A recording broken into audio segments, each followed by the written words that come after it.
po sa video na ito, ang ituturo ko naman po sa inyo ay kung paano po gumawa ng cake frosting. Dalawang flavor po yung ating gagawin, chocolate frosting at vanilla frosting. Pwede nyo pong i-substitute dun sa ating chocolate syrup at dun sa ating icing. Kaya kung interesado po kayo sa video ito, samahan nyo po ako at sabayan ako sa aking paggagawa ng frosting.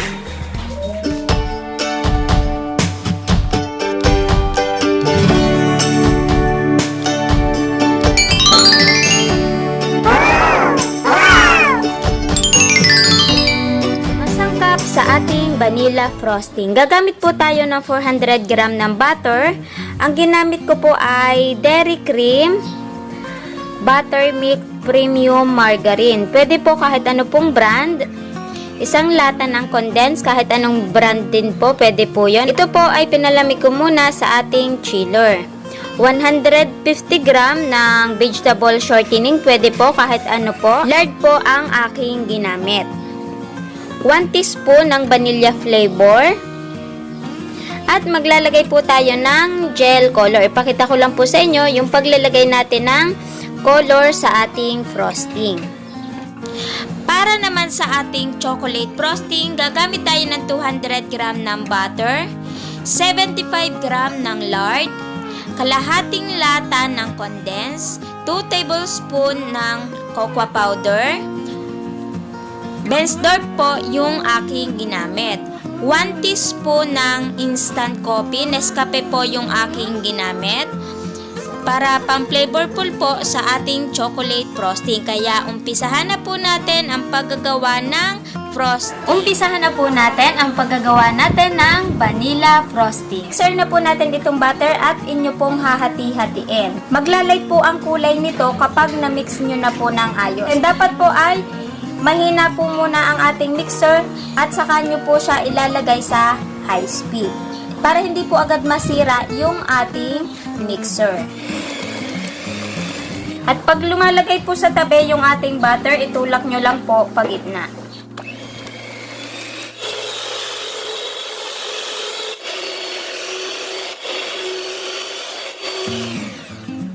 Nag-light na po yung kulay ng ating butter. At dito 5 minutes, mamimix nyo na po ng ayos yung butter. At ngayon, ilalagay na po natin yung ating condense. Lagay nyo na lang po ng dahan-dahan. Lagay muna natin yung kalahati.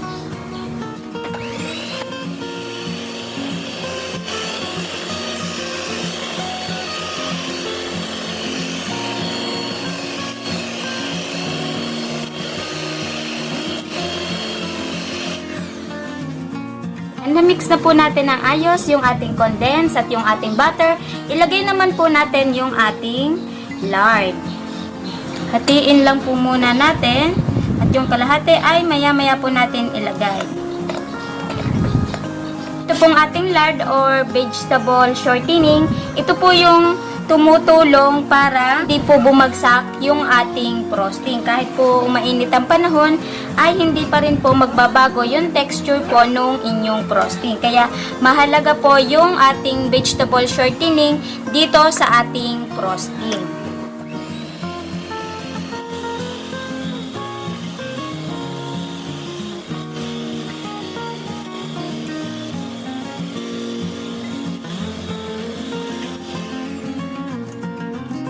Ilagay na din po natin yung ating 1 teaspoon ng vanilla. Pwede po kayong magdagdag ng vanilla. Depende po sa brand po ng inyong gagamitin kasi meron pong vanilla na hindi po masyadong matapang. Ang akin pong ginamit na brand ng vanilla ay McCormick. Mas makakamura po kung bibili po na isang malaki kaysa sa ganitong maliliit. Kasi ito po ay nasa 50 at ito naman po ay 340 po ito sa pure gold. Ayan, dahil sa lagi ko naman po siyang gamit, bumili na po ako ng isang malaki. Lagay na po natin to.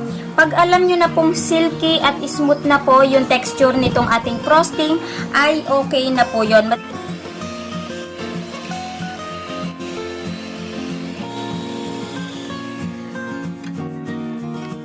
Okay na po itong ating frosting, smooth, silky yung texture niya at super stable po nung ating frosting. Kaya pwede na po ito. At sunod naman po natin gagawin ay magkukulay naman po tayo dahil isang kulay lang po yung ating gagawin. Dalawang hati lang po yung ating gagawin. Isang vanilla frosting at yung isa naman po ay gagawin po nating kulay pula. Ang bili ko po dito ay 100 pesos. Ito po yung matingkad ang kulay. Meron pong 85 pesos, mga light lang po ang kulay nun. Ang tatak po nito ay Chef Master Gel Base Color. 100 pesos po ito sa aking binibilihan sa bakery supply. Yung kaunting lagay lang po nito ay sobrang kulay na po.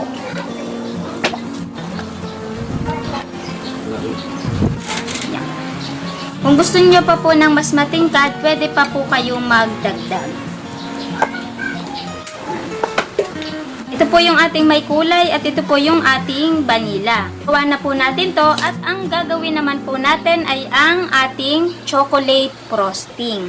Ngayon, chocolate frosting naman po yung ating gagawin. Kung gusto nyo po ng mas marami, dodoblehin nyo lang po yung ating ingredients. Yung gagamitin po natin ngayon sa chocolate frosting, ilalagay po natin sa ating description box. Kaya umpisahan na po natin ang paggagawa ng chocolate frosting. Katulad din po ng ating unang ginawa, ang uunahin po natin imimixer ay yung ating butter. Hindi na po tayo gagamit ng stand mixer. Hahawakan ko na lang po. Ito po, kung wala po kayong hand mixer, pwede naman pong gumamit kayo ng pang-whisk ng ating egg. Basta tsatsagain nyo lang po ang paghahalo para mapino po at mamix po lahat ng ingredients. Kaya ngayon ay uumpisahan na po natin.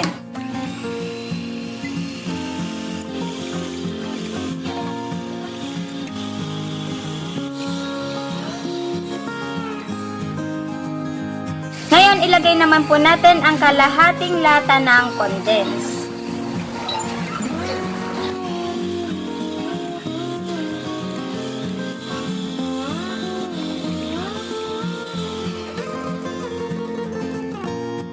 Ilagay na din po natin ang 2 tablespoon ng cocoa powder. Lagay lang po natin ng paunti-unti.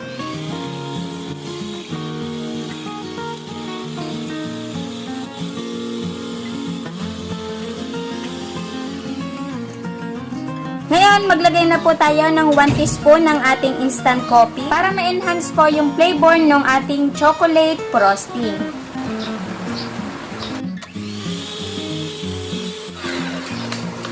Ilagay naman po natin itong 75 gram nitong ating vegetable shortening.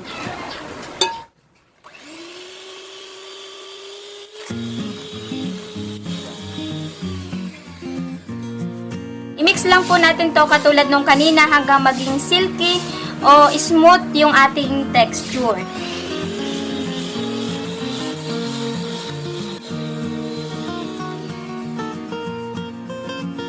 Tapos na po yung ating chocolate frosting. Na-mix na natin ng ayos. Super smooth.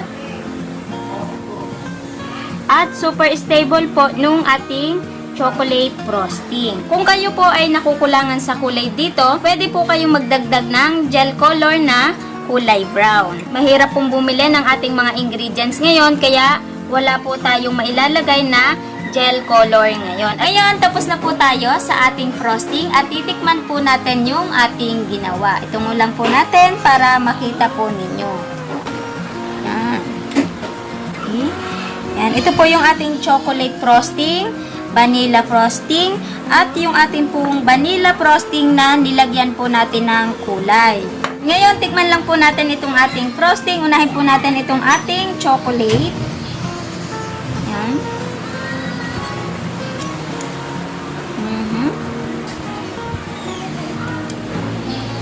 Masarap po yung ating frosting, walang halong biro. Lasa po talaga yung pagka-chocolate niya. At yung ating vanilla frosting.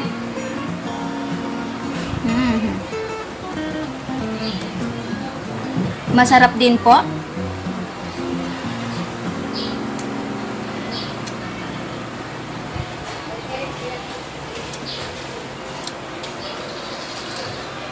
Yung lasa po ng yung ating frosting, masarap po yun. Wala pong halong biro. Hindi po ako mapapahiya sa inyo sa lasa.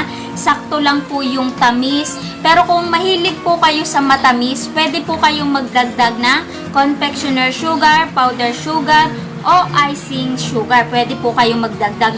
Pero ito pong tamis na to, saktong-sakto lang po. Hindi matabang at hindi po matamis. Iko-costing po natin itong ating vanilla frosting, yung una po nating ginawa. More or less 150 pesos po ang inyong magiging puhunan. At dito po sa ating chocolate frosting na hinati po natin yung ating ingredients, 70 to 80 pesos ang atin pong puhunan dito. Hindi ko na po ididetalye yung ating costing dito dahil iba-iba naman po yung brand na ating magagamit o iba-iba po ang presyo. Basta ang mahalaga po ay magko-costing po tayo sa ating gagamitin, lalong-lalo na po kung gagawin po nating negosyo. Para makapresyo po tayo ng ayos at sure po na tayo po ay may tutubuin. At ngayon, dahil type ko pong mag-design ng ating cake or ng ating cupcake, bumili lang po ako. Hindi na po ako nag-bake kasi para maikli lang po yung ating video. Kasi ang gusto ko lang naman po dito ay maipakita ko po sa inyo kung paano po tayo gumawa ng ating frosting. Kung gaano po siya ka-stable at kung gaano po siya ka-smooth. No, Pudgy bar at saka nung ating cupcake. Ayan po yung lalagyan natin ng design. Ito muna ang ating gagawin. Halimbawa po ito yung ating rectangular na cake. Babalutan lang po natin ng ating frosting. Ang napili ko po ay yung ating vanilla frosting.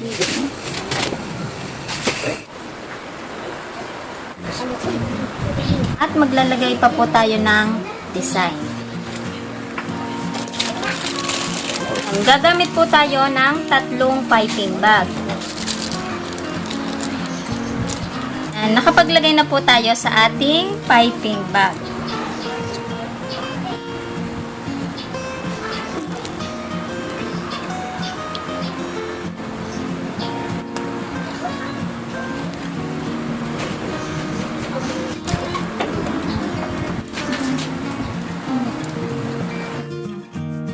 Ngayon, okay na po yung ating cupcake at yung ating cake. Ayan, ang ganda. Abangan nyo po yung ating next video. Ituturo ko naman po sa inyo kung paano po gumawa ng panlagay po ng dedication o pangalan dito sa ating cake. Ngayon, meron po akong box. Ipapakita ko lang po sa inyo. At yung ating pong mga cupcake, ilalagay po natin sa ating box. Abangan nyo na lang po sa mga magtatanong po kung may recipe po ako ng cupcake soon sa ating next video. Kasi wala pa po tayong video sa ngayon. Ngayon, ipapakita ko na rin po sa inyo itong ating box. Isang set na po nito ay 18 pesos. Yan. Kung gagawin nyo pong business, 18 pesos po ang puhunan ninyo sa box. Ipakita ko lang po sa inyo, sample ko lang po itong ating cupcake. Kaya soon po na video, magagawa po tayo ng video ng ating cupcake na pwede nyo pong gawing business. Tapos na po tayo sa ating frosting. Sa magtatanong po kung anong pong pinagkaiba ng ating icing at ng ating frosting, yung ating pong icing ay egg base po yon at yung ating pong frosting ay butter base po yon. Medyo maselan lang po yung paggagawa ng ating icing at ng ating frosting. Pag nagkamali po kayo sa ating icing sa pagluluto po ng ating caramelized sugar, magtutubig po yung ating icing. At yung atin naman pong frosting, mahalaga po doon ay yung ating pong lard. Kasi kahit po mainit ang panahon, hindi rin po siya bumabagsak. Kaya mahalaga po yung ating vegetable shortening sa ating frosting. Sana po bago po nagtapos ang video na ito, may naidagdag na naman po akong idea sa inyo. Iniimbitahan ko po kayo na bisitahin nyo po yung aking YouTube channel, Tipid Tips at iba pa. At marami pa po kayo dong idea na makikita na pwede palang magnegosyo kahit nasa bahay po lamang. O kaya naman po ay nagtatrabaho na magkaroon pa po sila ng extra income. Kaya kung hindi pa po kayo nakaka-subscribe, mag-subscribe na po kayo. At huwag nyo na din po kalimutan pindutin yung bell upang updated po kayo pag may upload po ako. At huwag nyo na din po kalimutan i-like at i-share upang yung mga kamami natin, yung mga kananay natin, yung mga ka-friends natin ay magkaroon po sila ng idea na pwede palang kumita kahit nasa bahay po lamang. Kaya maraming pong salamat sa inyong lahat. Kita-kits na lang po ulit sa aking mga next video. Huwag nyo rin pong kalilimutan stay at home kasi sa ganitong pong paraan malaki po yung maitutulong natin sa pagsugpo po ng ating kinakaharap ngayon na COVID-19. Kaya marami pong salamat. Bye-bye!